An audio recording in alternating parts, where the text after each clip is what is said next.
Hey, happy Sunday. Well, class is starting pretty soon, 6:45 Eastern Standard Time, my first class, day one of Myra's New World Theater program, where I'm teaching girls ages 14 to 18 how to be solo performers. And it's geared towards girls who are being raised as Jehovah's Witnesses, though open to anyone. But registration is closed unless we already had prior arrangements. So I'm very, very excited about this. Virtual performances will take place February the 22nd.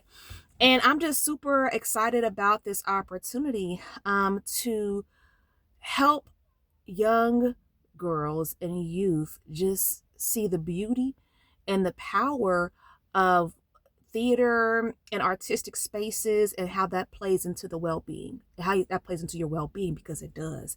I found that. And one thing I'm big about is, I found theater and the ability to be an author and to put my thoughts together, all these wonderful things that benefited other people through trauma.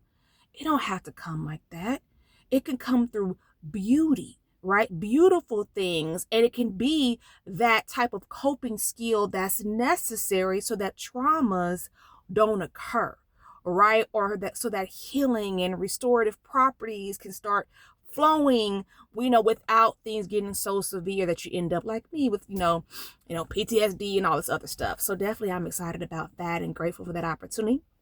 If you don't know, I'm Myra Cassidy, religious abuse recovery coach, actress, and writer. This is Sisters Living with Religious Trauma Syndrome, and I am about trying to reach out to those women who are being gaslit from religion, saying, you have a place. If you identify as one of Jehovah's Witnesses and you're inactive or active or simply unsure, you're at a point, because I've been there, well, hey, I don't know.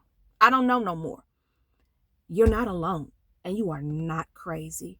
For some of us, it's just a simple fact. Unfortunately, the Kingdom Hall was just an unhealthy space, and there was not an option to find emotional safety. And when that occurs, what happens to those of us who have children?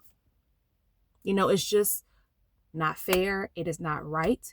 And it takes a lot to heal from that, because whenever religion is involved, our spiritual things, that goes so deep into the soul, into every aspect of life, is so deeply entrenched. And when you're hurt to the core like that, it just takes support, and help. Some people find it on their own, some don't. So definitely think about joining my Facebook group, Sisters Living with Religious Trauma Syndrome. I had a little JW in there to try to identify with people who are belonging to that religion. Though I do not represent the worldwide organization of Jehovah's Witnesses. This is an independent coaching platform and a support group, but definitely it is necessary. And I'm just super, super excited about growing this space and then bringing this program to youth as well, because they also need something to get their minds off of what's going on and to come to a healthy state of well-being when they're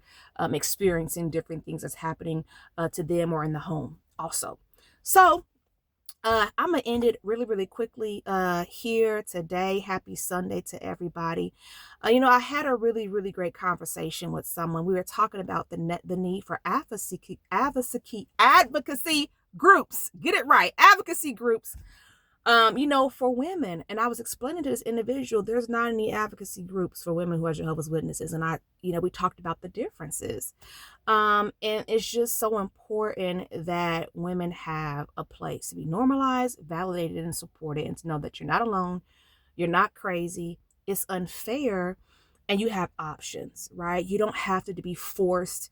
Some people want to, like I'm big about that. Whatever you need to be healthy and whole, I'm all for it, right? You just got to land safely. But it's also not right that some people feel like they have to call themselves an ex-JW or this or that, because you don't have any other place to go to for support, because the people who were told will understand don't understand, and they are kind of a lot of times re-traumatizing or repeating hurtful things or weaponizing forgiveness and a whole host of other things.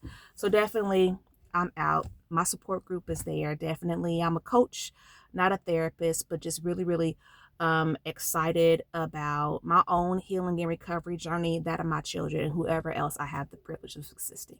All right. Happy Sunday.